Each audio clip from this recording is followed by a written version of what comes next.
Okay, good morning students. നമ്മൾ പഠിച്ചുകൊണ്ടിരിക്കുന്ന chapter നിങ്ങൾ മറന്നില്ല. പാഠത്തിന്റെ പേര് എന്താ? Some basic concept of chemistry എന്നാണ് പാഠത്തിന്റെ പേര്. കഴിഞ്ഞ ക്ലാസ്സിൽ ഞാൻ പറഞ്ഞു നിർത്തിയത് നിങ്ങൾ ഓർക്കുന്നുണ്ടാകും. എന്താ ആ ടോപ്പിക്കിന്റെ പേര്? പെർസെൻറ്റേജ് ഓഫ് കോമ്പോസിഷൻ എന്നാണ് ആ ടോപ്പിക്കിന്റെ പേര്. നിങ്ങൾ എല്ലാവരും വീട്ടിൽ പോയി അതിന്റെ പ്രോബ്ലം പാർട്ടുകളൊക്കെ ചെയ്ത് കഴിഞ്ഞു കാണും. അത് പഠിച്ചാലേ ഇനി ഞാൻ പറയുന്ന അടുത്ത ടോപ്പിക്ക് നിങ്ങൾക്ക് പഠിക്കാൻ പറയും. ഓക്കെ, ശ്രദ്ധിക്കുക. വളരെ വളരെ ഇമ്പോർട്ടന്റ് ആണ്. ആ ടോപ്പിക്കിന്റെ പേര് molecular formula and empirical formula. എന്താണ് ടോപ്പിക്കിന്റെ പേര്? Molecular formula and empirical. എന്താണ് മോളിക്കുലാർ ഫോർമുല എന്ന് പറഞ്ഞാൽ? Molecular formula represents the actual number of atom. Molecular formula എന്തിനാ റെപ്രസെന്റേറ്റ് ചെയ്യുന്നത്? ഒരു ആക്ച്വൽ നമ്പറിനെയാണ് റെപ്രസെന്റേറ്റ് ചെയ്യുന്നത്. അപ്പൊ എന്താ നമ്മളുടെ term? Molecular formula and empirical formula എന്നാണ്. എന്താ molecular formula? Molecular formula represents actual number. എന്തിനെ റെപ്രസെന്റേറ്റ് ചെയ്യുന്ന? ആക്ച്വൽ യഥാർത്ഥത്തിലുള്ള ഒരു നമ്പറിനെയാണ് molecular formula represent. Empirical formula എന്ന് പറഞ്ഞാൽ it is the simplest whole number ratio. എന്താണ്? ഏറ്റവും സിംപ്ലസ്റ്റ് ആയിട്ടുള്ള ഹോൾ നമ്പർ റേഷ്യോനെ ഡിനോട്ട് ചെയ്യുന്നതിനെയാണ് എംപെരിക്കൽ ഫോർമുല എന്ന് പറയുന്നത്. അപ്പൊ എന്താണ് നമ്മളെ ടേമിന്റെ പേരെന്താ? Molecular formula and empirical formula എന്നാണ്. എന്താണ് മോളിക്കുലാർ ഫോർമുല എന്ന് ചോദിച്ചാൽ, molecular formula represents the actual number. Molecular formula എന്തിനെയാ റെപ്രസെന്റേറ്റ് ചെയ്യുന്നത്? ആക്ച്വൽ നമ്പറിനെയാണ് റെപ്രസെന്റേറ്റ് ചെയ്യുന്നത്. ക്ലിയർ? എന്താ empirical formula? It is the simplest, ഏറ്റവും ചെറിയ ഹോൾ നമ്പറിനെ ഡിനോട്ട് ചെയ്യുന്നതിനെയാണ് എംപെരിക്കൽ ഫോർമുല എന്ന് പറയുന്നത്. ഓക്കെ, ക്ലിയർ ആയല്ലോ? അപ്പൊ ടേമിന്റെ പേര് മറക്കല്ല്. Molecular formula and empirical formula എന്നാണ് ടേമിന്റെ പേര്. ആദ്യം നമ്മൾ മോളിക്കുലാർ ഫോർമുല എങ്ങനെയാണ് കണ്ടുപിടിക്കുന്നത് ഓർത്തു വെക്കുക. ഈ സമവാക്യം ഞാൻ ഇവിടെ ഇപ്പൊ പറഞ്ഞതേ ഉള്ളൂ. മോളിക്കുലാർ ഫോർമുല കണ്ടുപിടിക്കാനുള്ള സമവാക്യം മോളിക്കുലാർ മാസ്. ഓർക്കുക, മോളിക്കുലാർ മാസ് അല്ലെങ്കിൽ molar mass divided by empirical formula of mass into empirical formula. എന്താണ് സമവാക്യം? എല്ലാരും ഓർക്കുക. മോളിക്കുലാർ ഫോർമുല കണ്ടുപിടിക്കാനുള്ള സമവാക്യം molar mass divided by empirical formula of mass into empirical formula. ഒരു സംശയവും വരരുത്. വളരെ വളരെ ഇമ്പോർട്ടന്റ് ആണ്. എക്സാമിന് ഷുവർ ക്വസ്റ്റ്യൻസ് ആണ് ഇതെല്ലാം. അപ്പൊ മോളിക്കുലാർ ഫോർമുല എങ്ങനെയാണ് കണ്ടുപിടിക്കുന്നത്? മോളാർ മാസ് അല്ലെങ്കിൽ molecular mass divided by empirical formula of mass into empirical formula. Okay, clear ആയല്ലോ? ഞാൻ ഒരു ചോദ്യം പറയാം, ശ്രദ്ധിക്കുക. വളരെ ഇമ്പോർട്ടന്റ് ആയിട്ടുള്ള ഒരു ചോദ്യമാണ്. എക്സാമിന് ചോദിച്ച ഒരു ക്വസ്റ്റ്യൻ ആണ്. ശ്രദ്ധിക്കുക. A compound contain 4.07% hydrogen, 24.27% carbon and 71.65% chlorine. Okay, its molecular mass അല്ലെങ്കിൽ molar mass 98.96. What are its empirical formula? Empirical formula ഞാൻ ഇനി EF എന്ന് മാത്രമേ എഴുതൂ. എംപെരിക്കൽ ഫോർമുല ഷോർട്ട് ഫോം എന്താ? EF. And molecular formula short form MF. അപ്പൊ question എന്താണ്? ശ്രദ്ധിക്കുക. ഇത് കഴിഞ്ഞ കൊല്ലം 2-3 കൊല്ലം കൊണ്ട് റിപ്പീറ്റ് ചെയ്ത് ചോദിക്കുന്ന ഒരു ക്വസ്റ്റ്യൻ ആണ്. ശ്രദ്ധിക്കുക. ഒരു കോമ്പൗണ്ടിനകത്ത്, ഓർക്കുക, ഒരു കോമ്പൗണ്ടിനകത്ത് 4.07% ഹൈഡ്രജൻ ഉണ്ട്, 24.27% കാർബൺ ഉണ്ട്, 71.65% ക്ലോറിൻ ഉണ്ട്. എങ്കിൽ നമുക്ക് എന്തൊക്കെയാണ് ഈ ക്വസ്റ്റ്യനിൽ കണ്ടുപിടിക്കേണ്ടത്? ഇതിന്റെ ഒരു കാര്യം കൂടിയുണ്ട്. ഇതിന്റെ മോളിക്കുലാർ മാസും കൂടി ക്വസ്റ്റ്യനിൽ പറഞ്ഞിട്ടുണ്ട്. 98.96 എന്ന് പറഞ്ഞിട്ടുണ്ട്. എന്തൊക്കെയാ കണ്ടുപിടിക്കേണ്ട? എംപെരിക്കൽ ഫോർമുല ഓർക്കുക. ഇനി ഷോർട്ട് ഫോർമുല ഞാൻ പറയും. EF, E means empirical formula F and molecular formula MF. Question മനസ്സിലായി കാണും. ഞാൻ ഒരിക്കൽ കൂടെ പറയാം, വളരെ വളരെ ഇമ്പോർട്ടന്റ് ആണ്.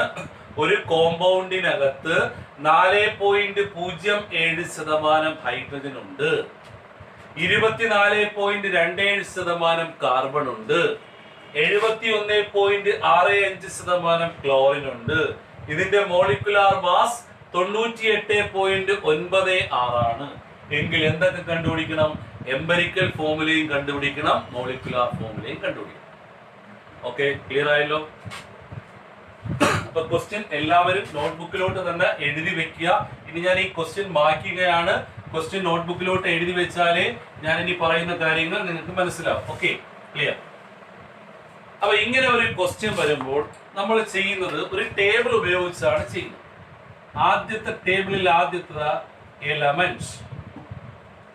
ഓക്കെ, രണ്ടാമത്തെ കോളത്തിൽ പെർസെന്റേജ്. ഓക്കെ, ഫസ്റ്റ് കോളത്തിൽ എലമെന്റ്സ്, രണ്ടാമത്തെ കോളത്തിൽ പെർസെന്റേജ്, അടുത്ത കോളത്തിൽ അറ്റോമിക് മാസ്, അടുത്ത കോളത്തിൽ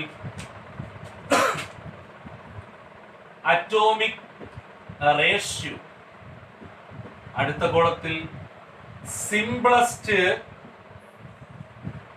ഹോൾ നമ്പർ റേഷ്യോ. അപ്പൊ ക്വസ്റ്റ്യൻ എല്ലാവരും നോട്ട്ബുക്കിൽ എഴുതി കാണും എന്ന് വിശ്വസിക്കുന്നു. അപ്പൊ ക്വസ്റ്റ്യൻ എഴുതി കഴിഞ്ഞെങ്കിൽ നമ്മൾ ഇങ്ങനെ ഒരു കോളം വരയ്ക്കണം. ഫസ്റ്റ് കോളത്തിൽ എന്താണ്? എലമെന്റ്സ്. സംശയം വരരുത്. ഫസ്റ്റ് കോളത്തിൽ എന്താണ്? എലമെന്റ്സ്. രണ്ടാമത്തെ കോളത്തിൽ എന്താ? പെർസെന്റേജ്. എന്താ? പെർസെന്റേജ്. മൂന്നാമത്തെ കോളത്തിൽ എന്താ? Atomic mass. അടുത്ത കോളത്തിൽ എന്താ? Atomic ratio. അടുത്ത കോളത്തിൽ എന്താ? Simplest whole number ratio. Column ഞാൻ ഒരിക്കൽ കൂടെ പറയാം, പുതിയതായി കാണുന്ന നിങ്ങളൊരു മേഖലയാണ്. അതുകൊണ്ട് ക്വസ്റ്റ്യൻ എല്ലാവരും നോട്ട്ബുക്കിൽ എഴുതി വെച്ചാലേ നിങ്ങൾക്ക് ഈ കാര്യങ്ങൾ പിടികിട്ടൂ. എല്ലാവരും ക്വസ്റ്റ്യൻ നോട്ട്ബുക്കിൽ എഴുതി വെക്കുക. എന്നിട്ട് നമ്മൾ ഈ ടേബിൾ വരയ്ക്കുക. ടേബിളിൽ ആദ്യത്തെ കോളത്തിൽ എന്ത് വരയ്ക്കുക? എലമെന്റ്. ക്ലിയർ? രണ്ടാമത്തെ കോളത്തിൽ പെർസെന്റേജ്, അടുത്ത കോളത്തിൽ അറ്റോമിക് മാസ്, അടുത്ത കോളത്തിൽ അറ്റോമിക് റേഷ്യോ, അടുത്ത കോളത്തിൽ simplest whole number ratio. Okay, അപ്പൊ നോട്ട്ബുക്കിൽ നിങ്ങൾ ക്വസ്റ്റ്യൻ എഴുതി വെച്ച് കാണും. ഫസ്റ്റ് എലമെന്റ് എന്തായിരുന്നടാ? ഹൈഡ്രജൻ. ക്ലിയർ? നോട്ട്ബുക്കിൽ നോക്കുക, ഹൈഡ്രജൻ എഴുതുക. അതിന്റെ പെർസെന്റേജ് എത്രയാണ് ഞാൻ ക്വസ്റ്റ്യൻ പേപ്പറിൽ തന്നത്? 4.07%. നോട്ട്ബുക്കിൽ നോക്കിയല്ലോ, 4.07. അതിന്റെ അറ്റോമിക മാസ് എത്രയാ? ഹൈഡ്രജന്റെ അറ്റോമിക മാസ് 1. അല്ലെങ്കിൽ എത്രയാ? 1.008 ആണ് ക്വസ്റ്റ്യനിൽ വന്നിരിക്കുകയാണെങ്കിൽ നിങ്ങൾ ഓർക്കുക, ഇവിടെ 1.008 ഇടണം. ഓക്കെ, ഇനി രണ്ടാമത്തെ എലമെന്റ് ഏതാ? കാർബൺ. കാർബണിന്റെ പെർസെന്റേജ് എത്രയാ ഞാൻ പറഞ്ഞിട്ടുള്ളത്? 24.27%. ഓക്കെ, കാർബണിന്റെ അറ്റോമിക മാസ് എത്രയാ? 12. ക്വസ്റ്റ്യനിലുണ്ട്. അടുത്ത ഏതാ? ക്ലോറിൻ. ക്ലോറിന്റെ പെർസെന്റേജ് എത്രയാ പറഞ്ഞത്? 71.65%. ക്ലോറിന്റെ അറ്റോമിക മാസ് എത്രയാണ്? നിങ്ങൾ 10ൽ പഠിച്ചിട്ടുണ്ട്, 35.5.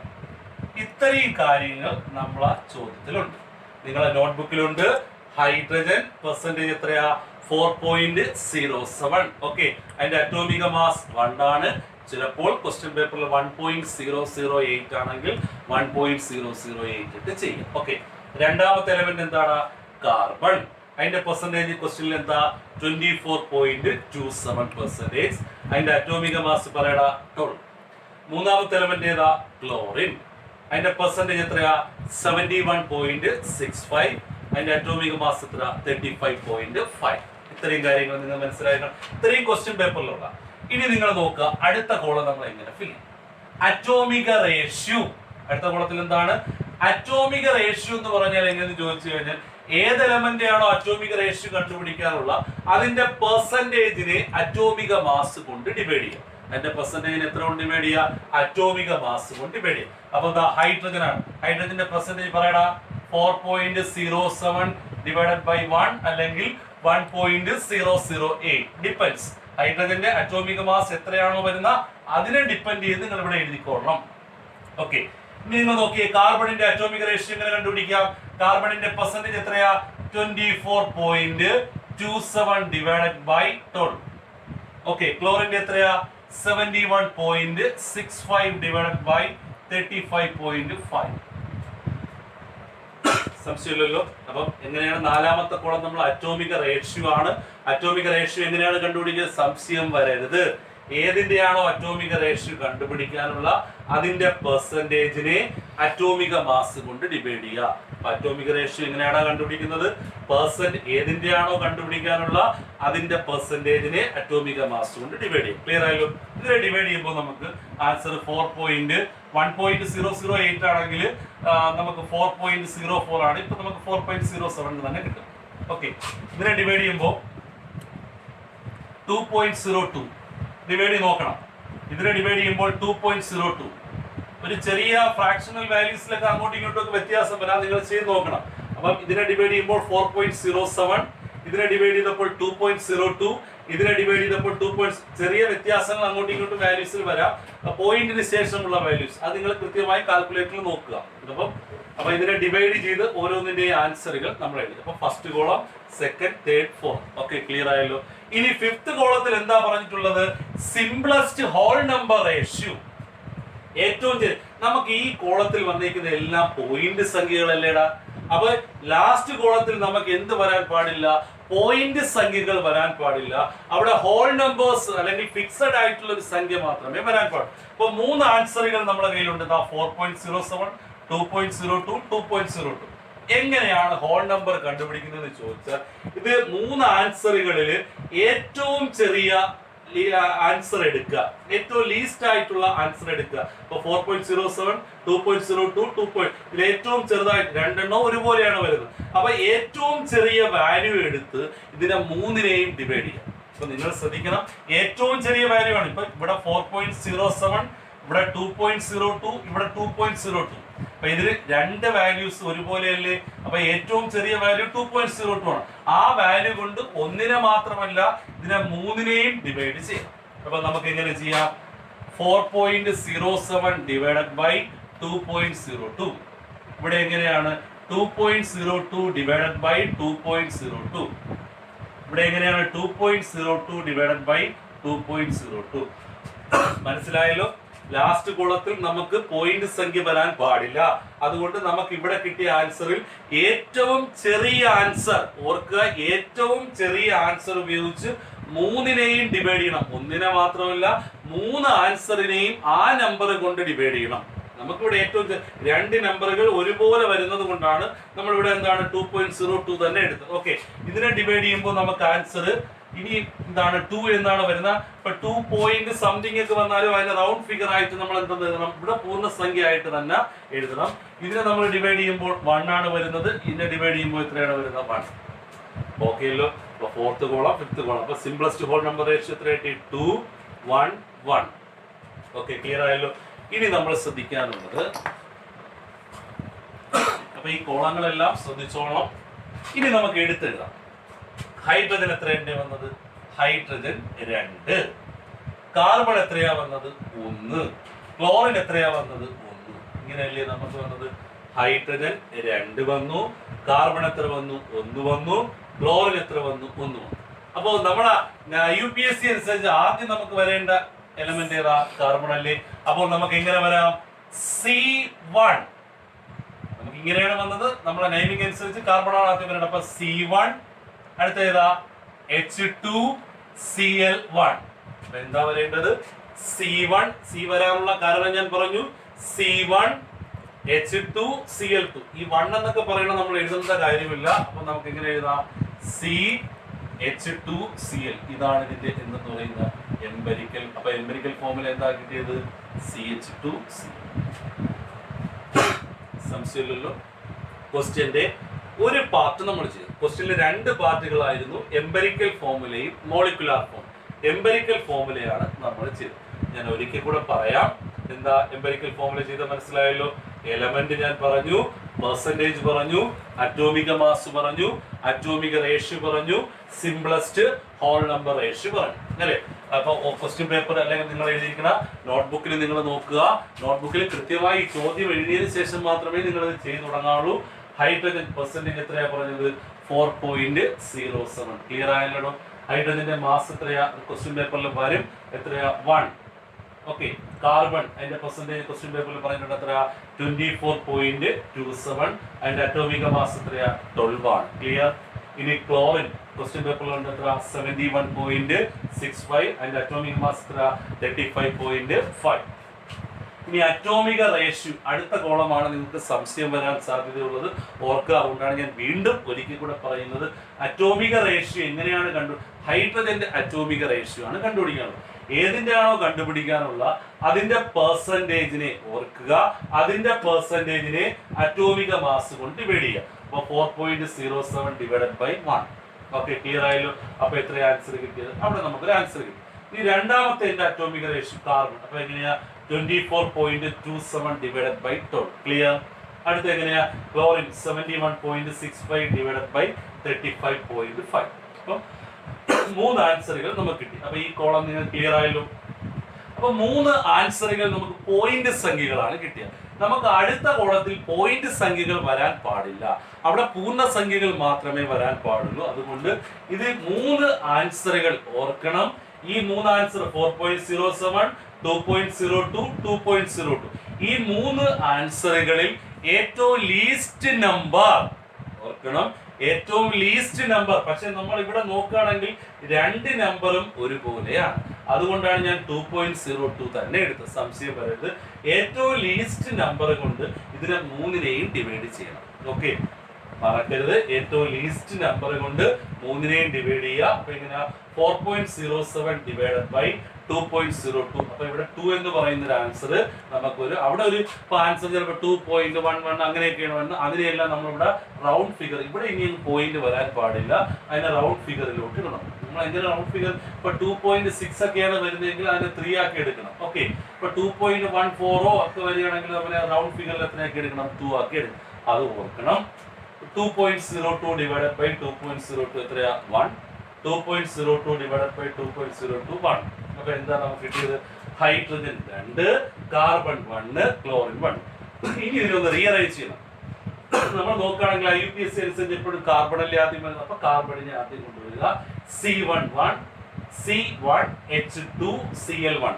ഇനി ഒന്ന് നമ്മൾ എഴുതണമെന്നില്ല, അതിന്റെ കോഎഫിഷ്യന്റ് എഴുതണമെന്നില്ല. ബാക്കി എങ്ങനെ എഴുതാം? CH2Cl എന്ന് പറയുന്നതാണ് ഇതിന്റെ എംപിരിക്കൽ ഫോർമുല. ക്ലിയർ ആയല്ലോ. അപ്പൊ ഈ ക്വസ്റ്റ്യന്റെ ഈ ഒരു പാർട്ട് നിങ്ങൾ വൃത്തിയാണ് വീട്ടിൽ പോയി നന്നായിട്ട്. ഇപ്പൊ 2 പാർട്ടുകളാണ് നമ്മൾ ഈ ക്വസ്റ്റ്യനിൽ ചെയ്യാനുള്ള. അതിൽ ഏത് പാർട്ട് മാത്രമേ ഞാൻ പറഞ്ഞുള്ളൂ? എംപിരിക്കൽ ഫോർമുല മാത്രമേ പറഞ്ഞു. അപ്പൊ ഇത് നിങ്ങൾ ചെയ്യേണ്ടതെന്ന് പറഞ്ഞാൽ ക്വസ്റ്റ്യൻ പേപ്പർ എഴുതുക.